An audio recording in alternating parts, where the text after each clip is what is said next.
Gandang umaga ho at nagpupugay po muli ang programang Ang Inyong Kooperatiba. Ngayong umaga ho, atin ho makakasama ang dalawang magigiting sa larangan po ng labor cooperative. Sila ho yung nagbibigay ng trabaho at magandang kinabukasan sa mga miyembro nitong kooperatiba rito. Unahin ko muna natin ay ang CEO o Chief Executive Officer ng Union of Metro Manila Cooperatives. Walang iba ko hindi si Ma'am Sheila Fernandez. Hello, Ma'am Sheila. Good morning. Ay, Sheila Fernandez. Tama ba? parang Sheila Fernandez. Tama yon, tama yon. Ma'am Sheila, good morning. Yes po, good morning po, Sir Ronnie, Sir Jerry. Yan. Magandang umaga. Kayo po, ma'am, yung aming kasama kahapon doon sa... Hindi po. Wala po siya. Wala siya. Hindi Kaya po. nga, sabi ko, ba't nag-back? Ibang event po kami, sir. Ibang event po. Okay. Baka po later pa po, sir, kami. Yan. Actually, yes, Chairman. Yeah, Actually, ikaw na GM. Sa grupo ito ni Miss Annabel Espino, ng Union of Metro Manila Cooperative, kung saan ay magkakaroon sila ng Youth Congress or Youth Event bukas, Cooperative Youth Event, at aalamin nga natin. But first, Ma'am Sheila, ano ba itong Union of Metro Manila Cooperatives na ito? Yes, sir. Okay po. Magandang umaga po ulit sa mga nakikinig po sa atin, lalo na po sa ating mga kamay-ari. Para po sa kaalaman ng lahat, ang Union of Metro Manila Cooperatives po ay isang tertiary cooperative union. Ibig pong sabihin nito, di ba meron po tayong mga primary, sila po yung mga kooperatiba sa iba't ibang mga lugar. Meron po tayong mga tinatawag pong secondary co-op, sila po yung mga city unions sa bawat municipality po. So ang tertiary cooperative union po, tulad ng UMMC, kami po ay regional base. So kami po ay, ang area of operation po ng UMMC ay buong Metro Manila. Yun po ang aming sakop po. NCR. Ang aming po mga membership po ay ang mga city unions, cooperative unions po. Ilan na hong yung cooperative unions meron tayo dito sa Metro Manila, sa National Capital Region? We have 11 po. 11 cooperative unions. Yes po, yes po. And all of them are active members. Yes po, yes po. From Caloocan hanggang Muntinlupa. Ayan. So lahat po ito ay makakasama natin sa darating na cooperative mega job fair this coming October 16. O Yes may po. ibang hindi? Meron naman din po ito invitation from the organizer po ng job fair. Ayun. Pero sa ngayon po, yung September 16 po ng youth event, mas ang UMMC plus CDA NCR po ang nag-organize po nito. Ayan. So, kwentuhan nyo nga kami, ano ba itong cooperative youth event ninyo na ito sa October 16? This coming Saturday na pala ito. Yes po. Yes po. Ang cooperative youth event po na ito ay pinangunahan po ng, syempre po ang ating tertiary co-op, ang UMMC, ang ating pong regulatory, ang CDA, plus the academy po, ang PUP, and from the federation naman po ang ating one sa ASP, plus ng Red Root Artist Cooperative and the online microseller. So ito po sir, isang kita-kits sa co-op. Kumbaga po, from the title itself po, ang ini-invite po namin dito sir, hindi lang po siya exclusive for the cooperatives. Lahat po ng youth, co-op youth, mga estudyante, other youth formations po are invited to attend po for this event po. Dahil ang layunin po ng youth event na ito ay i-promote po talaga ang kooperatiba sa ating mga kabataan. Kasi for all we know po, di ba po, hindi po masyado pang kilala ang kooperatiba, lalo na po sa sektor ng mga kabataan. So ito po yung hakbang po ng UMMC, ng sektor, para i-promote, ipakilala ang co-op sa ating mga kabataan. Meron na ba tayong youth cooperative dito sa Metro Manila? Yun nga po sir, yun po talaga ang wala pa. Yun. For ang alam ko po this year, even po ang CDA, National and NCR, ngayon lang din po talaga nagkakaroon ng parang malinaw na program for the youth. So baka sakali pong magkaroon na po talaga ng isang youth cooperative na as in pang youth. Kasi kaya ko na itanong kasi kung di ako nagkakamali, sa 13 Martires sa Cavite, ay meron doon isang grupo ng mga kabataan na nagbukas ng isang parang consumer cooperative. Di ko na lang alam kung anong estado ngayon kasi parang 2 years ago when I met them. Now, dito sa Congress na ito, how do you intend to parang ipakilala, to introduce sa mga kabataan ang kooperatiba? Lalo na yung mga kabataan ngayon. Medyo, alam naman natin, iba yung kanilang mindset sa mga sitwasyon na ito. Masyado silang high-tech. So, sa sitwasyon na ito, how would you intend to introduce cooperative and later pursue them na maging, magkaroon ng interest at maging bahagi ng mundo ng kooperatiba? Yun po sir. Yung buong program po ng youth event na ito, una po, ang pangunahan po ito mula sa mga speakers, sa topics, sa participants, lahat po talaga ito ay youth. Okay po, linawin ko lang po, ang invited po namin dito is 16 to 35 years old. Though sa NYC po ang alam namin, ang youth sa kanila is hanggang 30 years old. Pero sa sector po ng co-op, kinikonsider pa rin po nating youth ang hanggang 35 years old. So, totoo po yun Sir Ronnie, medyo challenging po talaga ang situation po kung paano natin mahikayat ang mga kabataan sa kooperatiba. Kaya yung program po namin maghapon, sir, as in talaga pong siksik-liglig na mga topics na kung saan para ipa-inculcate talaga sa kanila ang kahalagaan ng co-op at ang kahalagaan ng kabataan sa co-op sa maghapon na event na ito. May mga okay lang po ba sir kung ilakbay ko sila sa maghapong topics po ng event? Pwede naman po, pwede naman. Okay po. So sa morning po sir, magkakaroon po ng dalawang topic po sa plenary na kung saan ang unang topic po ay tungkol sa global perspective po ng kooperatiba. Ito po ay global scenario. Kung ano po ang kalagayan ng mga kabataan o ng mga co-op youth sa buong global po ang sakop po ng discussion. And pangalawa po, yung plenary topic po is sa national situation naman po. Ano ang direction po ng co-op youth sa Pilipinas? So, dito po mapag-uugnay po natin dito, ano ba talaga ang situation, nasaan ba ang kabataan sa co-op sector, sa national and then sa global perspective po. And then sa hapon po, magkakaroon po ng breakout rooms. Sa breakout rooms po, magkakaroon po ng 3 breakout rooms po ito na may kanya-kanyang topic po.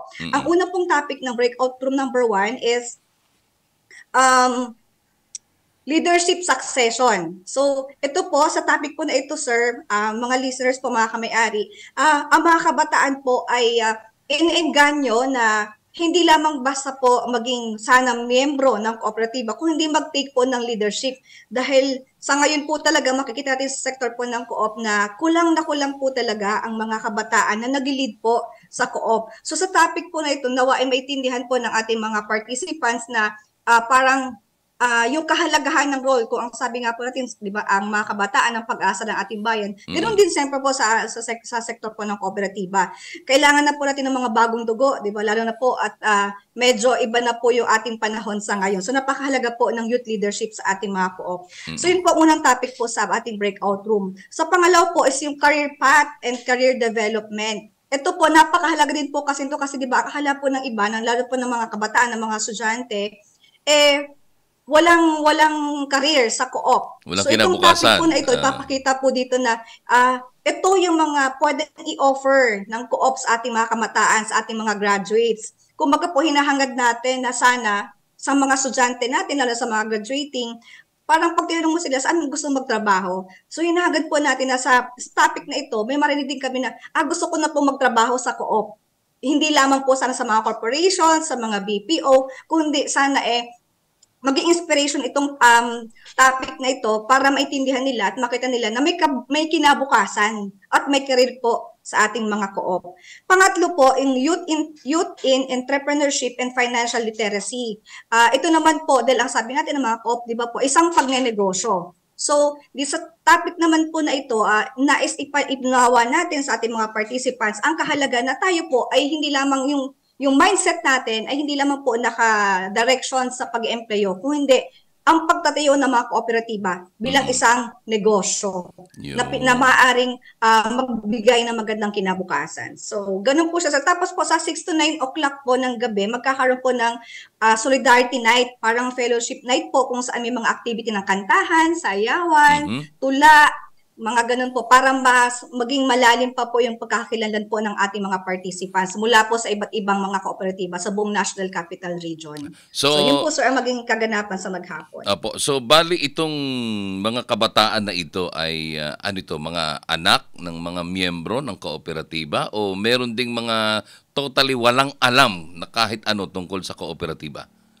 Both po sir, mula po yan, ang participants po natin mula po sa mga board leadership na 60 to 35, officers, management po, mga staff, mga hindi po co-op, yan po yung mga estudyante, yan po yung mga youth formation sa mga community, may SK din po. So talagang youth in general po ang ating mga participants po sa youth event po na ito. Sa kasalukuyan ho ba, kung inyong mamarapated, kung may data kayo, sa kasalukuyan po ba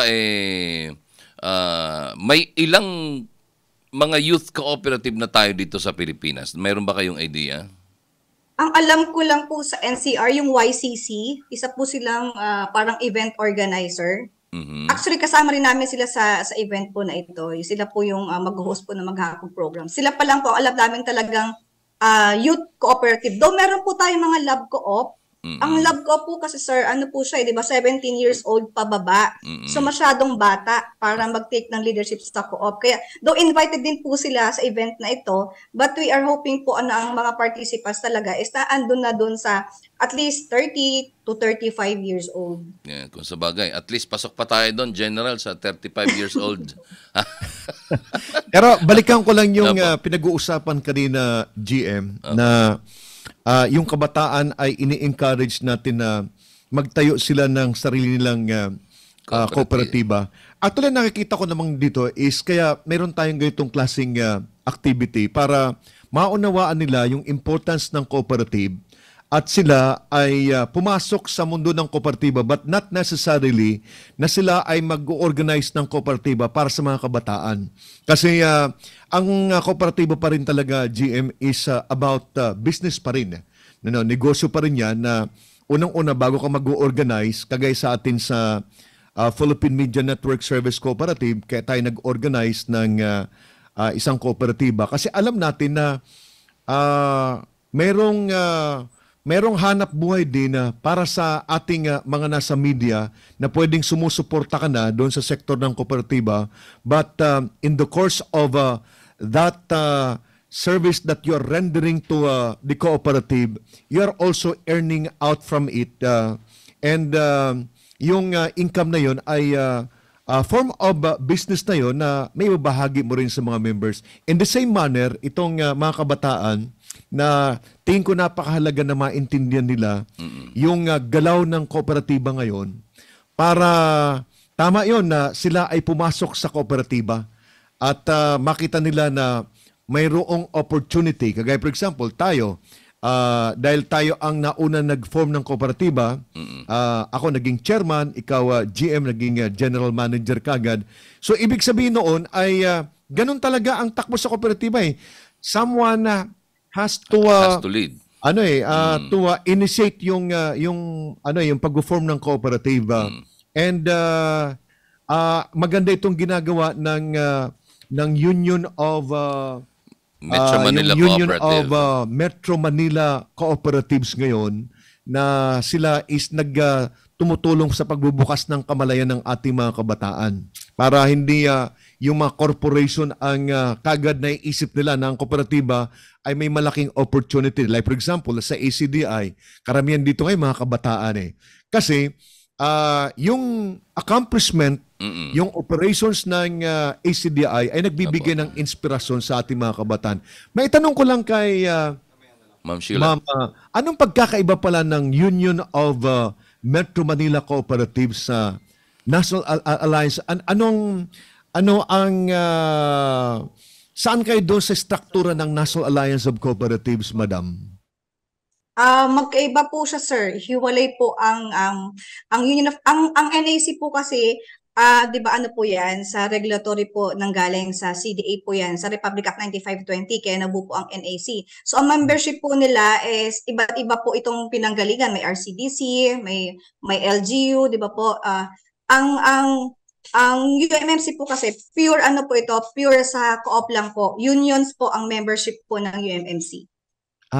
Ganun. So Unions, parang yes po. merong isang hiwalay na organization, and this is other than the National Alliance of Cooperatives. Pero paano nagko-collaborate yung NAC at saka itong Union of Metro Manila po. Metro Cooperative. Manila Yes, Cooperatives? yes po. Gaya po, sir, last year, di ba po, ongoing po ang ating revision po ng Republic Act 9520. Ang NAC po ay nagpapatawag po ng mga consultative meeting. So, nagko-course through po sila sa amin na ang UMMC bilang kami po ang tertiary co-op union sa buong Metro Manila. So, kami po ay nagpapatawag sarili naming consultative meeting, consultation with the unions, bilang sila naman po ang representative ng bawat city sa buong Metro Manila. Bumubuo po kami ng mga recommendations, amendments po, proposed amendments para sa Republic Act 9520 at iba pang concern issue regarding po sa co-op sa buong Metro Manila. And then ito po, isa po ang NAC sa pinapadalhan ng mga proposals na ito, ng mga proposed amendments po na ito dahil sila po ang parang sa ngayon, sila po ang pangunahin na tinuturing na consultative body ng CDA. Kasi 'di ba under doon sa NAC nagkaroon ng 6 na clusters Merong sa utilities, meron din sa Finance, oo. finance at EAU. meron din sa agriculture. So yung Union of mga cooperatives ay pwede sila maging member dito sa 6 na clusters and at the same Nasa time EAU po, sir, kami. EAU. AAU. Education, Advocacy, and Unions. Okay. So at least ngayon naintindihan ko na yung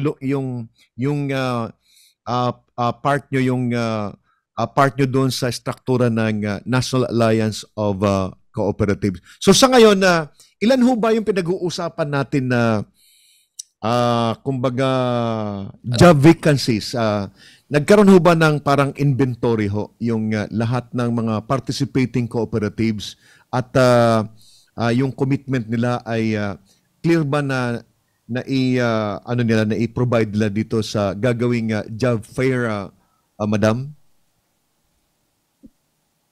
Sa ngayon po, sir, hindi pa po, sir, hindi po kasi, sir, kami kabahagi nung job fair na nilulusad po ng CDA by October 16. Bagamat kami po invited po sa event po na ito. So, sa ngayon po, I don't have the idea po doon sa ilan na po ba or ano na po ba ang status po ng job fair na gaganapin po sa October 16. Okay. So talagang sa ngayon pala, kung tama yung pagkakaintindi ko, the reason why si GM invited you to join the program is for the purpose of discussing itong forthcoming na Co-op Youth Congress. Yes po. No? Okay. So, sorry, akala ko kasi kayo yung na-meet namin kahapon doon sa job fair. So, ang pinag-uusapan pala talaga is purely for Youth event po. Yes po. yung Youth Congress. So, yung pala, GM. So, sila pala is invited lang doon sa job fair. Opo. Pero sila ngayon ang kumbaga nag-orchestrate nung tinatawag natin na Co-op Youth Congress natin. Congratulations, madam, at kayo ay mayroong ganitong klaseng mga activity na magtataas sa kamalayan ng ating mga kabataan. Back to you, GM. Yes, sir. Thank you, sir. Tsaka napapanahon nga ito dahil sabi nga ni ma'am, kailangan natin ng bagong dugo.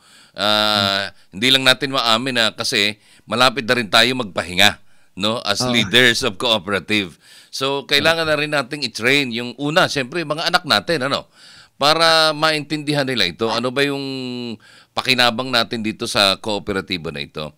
But with that, Ma'am Sheila, kami po ay nagpapasalamat at ito po ay isasagawa po ninyo at sana ay maging mas malawak pa ho ito, dahil hindi lamang naman po sa Metro Manila mayroong mga kabataan. Sana dumating yung punto na mag-initiate din ang UMMC na palawakin pa ito, makarating kahit na sa ibang rehiyon no? Andyan naman ang Mimaropa, katabi ang Calabarzon, katabi naman natin.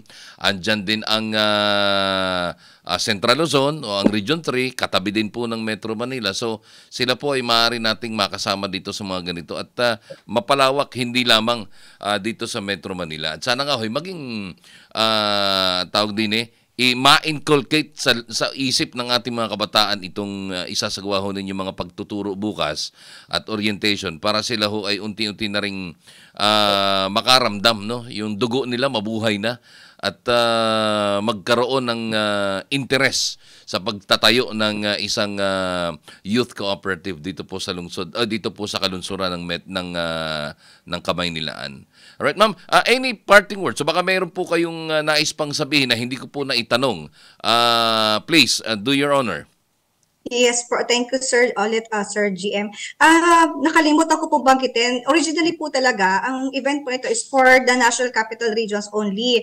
But 2 weeks ago po, through the SAO po, yung Sectoral Apex Organization, ito po ay ginawa na pong Luzon-wide, na kung saan sina ASEC, Sampo ay nag-invite din po sa buong Luzon para po makiisa dito sa event po na ito na gagawin dito sa NCR. And by October po, ang alam ko po, sa pag-usap na din po namin ng office ni ASEC Sam, they are requesting us na sana i-replicate din po ito sa Visayas and Mindanao. Kaya sakto po sir yung binabanggit niyo po kanina na talagang itong youth event na po na ito ay magiging parang national na po ang magiging maaabot nitong program po na ito. And hopefully po, like po nasabi, tama po si Jen po kanina na hindi pa po pangunahing layunin talaga ng event na ito na magtayo sila ng sariling co-op. Kung hindi, pumasok sa kooperatiba, maging aktibo, maging part ng leadership. And hopefully po talaga magkaroon po ng concrete program para po sa ating mga kabataan. Dahil yun po talaga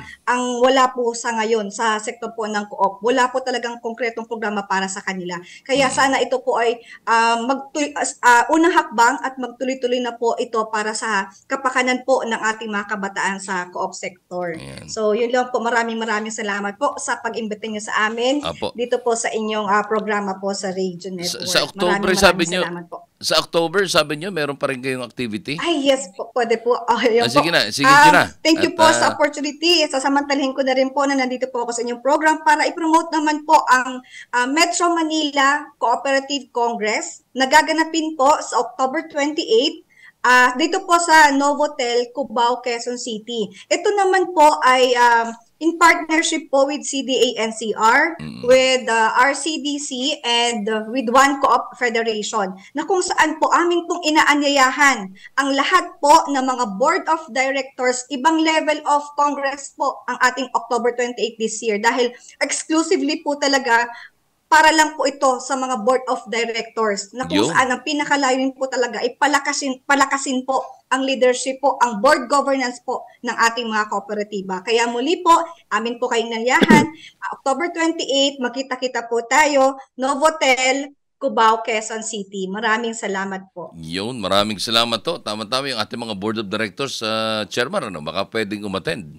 Sige, sumama tayo doon sa kanilang activity para makilala natin at makita natin kung saan tayo pwedeng mag-provide ng media support sa sektor ng kooperatiba, especially dito sa grupo ng Union of Metro Manila Cooperative. So maraming salamat Ma'am Sheila at sana po ay muli po namin kayo makasama sa ating programa. So GM, nandiyan na yung ating next na bisita ngayon. Ikaw na uli ang magpakilala. At kayo ang nag-usap ng medyo matagal kahapon bago tayo naghiwalay. Opo. Yes, una maraming salamat Ma'am Sheila ng Union of Metro Manila Cooperatives.